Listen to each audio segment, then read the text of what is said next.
You know, sometimes I like to call my coworkers and give them a heads up on, hey, I'm going to wear this tomorrow. I'm just kidding. I never set the fashion curve, ever. But it does turn out that yellow and blue is the uniform today, apparently. I'm Dave Morris. This is NewsOK TV. And I'm Angie Bruss. Thanks so much for joining us. It is Tuesday, August 28th, 2012. These are the stories you can find on NewsOK.com today. And topping the headlines, Automobile Alley will be home to 3 new retailers. Stores like upscale athletic retailer Lululemon, Dwelling Spaces, and Plenty Mercantile will open their doors in the coming months.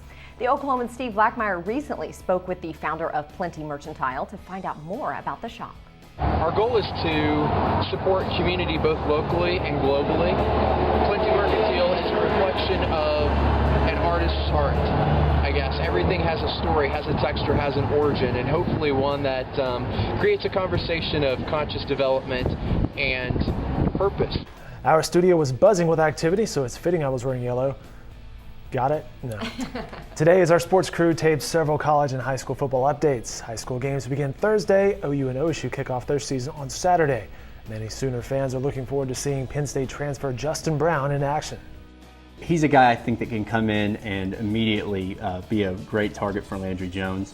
I think that he'll be able to really showcase some receiving skills that he wasn't really ever able to showcase at Penn State. You can catch all of these videos and numerous sports articles online at NewsOK.com. Also online is the press conference with Big 12 Commissioner Bobby Bowlesby. Bowlesby spoke in Norman yesterday about the current and future plans for the conference. He also praised the University of Oklahoma for their contributions to the league. It is obvious to me that not only does this institution have a rich tradition academically and athletically, but they also celebrate that tradition and do it in every way you can athletically and every way you can academically and on campus. And the University of Oklahoma is an absolutely terrific member of the Big 12 Conference. Children returning to school this fall may notice a change in what's on their lunch trays. New federal regulations are kicking in for school districts across the country. Students will now see more produce and whole grains and fewer fatty foods on their plates. One of the biggest changes is tailoring meals to students by age groups. Each of the age groups has its own nutritional guidelines, and there will be more changes to come. New breakfast requirements will be phased in and sodium limits cut in half by 2022. Windy will be the weather theme for the week. Highs will be in the mid to low 90s from now until the weekend. There is a slight chance for showers and storms on Thursday and Friday, but the clouds should part on Saturday, leaving sunny skies and warm weather for the 3-day weekend. The fate of Oklahoma City's First National Center is in limbo. For the past 3 months, the ownership has bought off extensions from lender Capmark Group in a bid to get more time to pay off the mortgage. Capmark is under a court order to liquidate and offered the owners to cut the debt in half if it could get it back to $12 million. The latest extensions is set to expire at 5 p.m. Tuesday. Attorneys say there will be no more extensions. At least 4 investment groups are waiting to close a business today and hope Capmark's extensions are over and the property goes into receivership.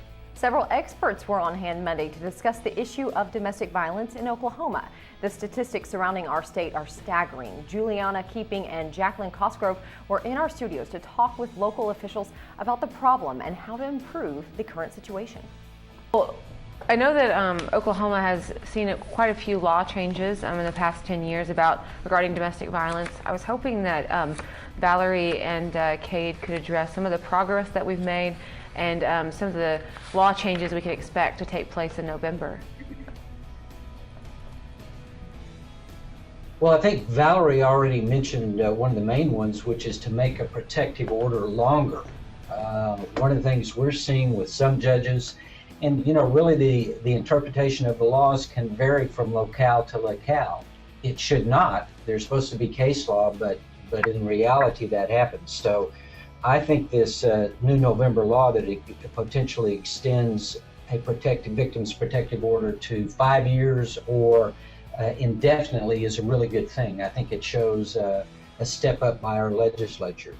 Monday's discussion was hosted by Google Hangout. It's the first of many community discussions that will take place on NewsOK.com. It's pretty cool. That's right. In fact, our sports team will be on hand this Friday to answer your questions about your favorite teams and players before the college season kicks off on Saturday. Wow, very fun. You know, Google Hangout, it's basically video chat with a group of people that can be controlled or invited in. Yeah, so you can have like 3 people. That's great. That's right. It has a ton of potential. So we think that's something that will test drive quite a bit on NewsOK.com and perhaps develop into full-blown programming before you know Very it. cool. So signing off for now, the Twinkies from NewsOK.com. Thanks for joining us. We're buzzing off. See ya.